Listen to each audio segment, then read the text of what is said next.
नमस्कार. युनेस्कोज world heritage साईटच्या सिरीजमधील आज आपण पुढचा पाठ बघणार आहोत. तर आजच्या पाठमध्ये आपण काय बघणार आहोत की जी 44वी युनेस्कोज वर्ल्ड हेरिटेज साईट म्हणून मान्यता मिळालेलं जे ठिकाण आहे, तर ठिकाण कोणतं आहे, तर जे आपले छत्रपती शिवाजी महाराजांचे 12 गड आणि किल्ले आहेत त्यांचा समावेश 44वी वर्ल्ड हेरिटेज साईट म्हणून समावेश करण्यात आलेला आहे.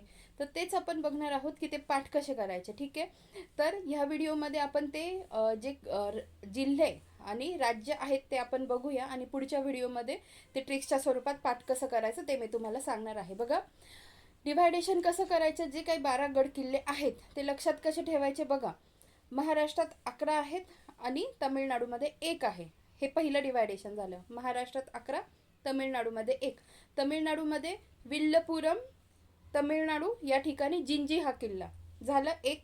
त्याच्यानंतर उरलेले आता 11 जे महाराष्ट्रातले आहेत ते आपल्याला बघायचे आहेत. ते कसे बघायचे, तर कोकणातले जे काही जिल्हे आहेत ते आधी आपण बघूया. कोकणातले जिल्हे, ठीक आहे. कोकणातले जिल्हे सलग क्रमाने कसे लक्षात ठेवायचे.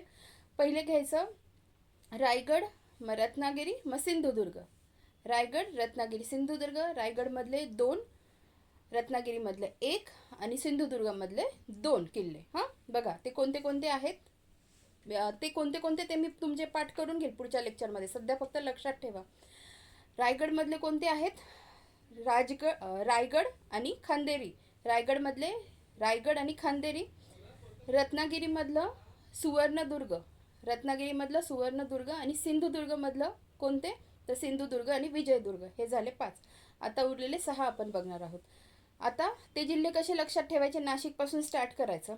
नाशिक, पुणे, नाशिक, पुणे, सातारा आणि कोल्हापूर हे 4 जिल्हे लक्षात ठेवायचे.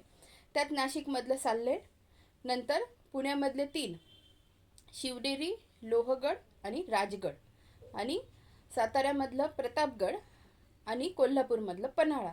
आता हे सगळे ट्रिक्सच्या स्वरूपात कसे पाठ करायचे हे मी याच्यानंतर जे लेक्चर येईल त्याच्यात सांगते. पण हे डिव्हायडेशन आपण माहिती पाहिजे की नेमके 12 गड किल्ले आहेत त्यांचं डिव्हायडेशन कसं झालं आहे. 11 आहे महाराष्ट्रात, 1 आहे तामिळनाडूमधले. मग 11 ही आपल्या महाराष्ट्रात नेमके कोणत्या जिल्ह्यात आहे हे आपल्याला माहिती पाहिजे. मग त्या जिल्ह्यात जे आहेत त्याच्यातही कोणते किल्ले आहेत, त्या किल्ल्यांचं नाव काय आहे, या सगळ्या गोष्टी खूप महत्त्वाच्या आहेत. ठीक आहे. तर आजच्या व्हिडिओमध्ये आपण इतकंच बघितलं. पुढच्या व्हिडिओमध्ये आपण ट्रिक्सच्या स्वरूपात कशा पद्धतीने पाठ करायचं हे बघूया. धन्यवाद.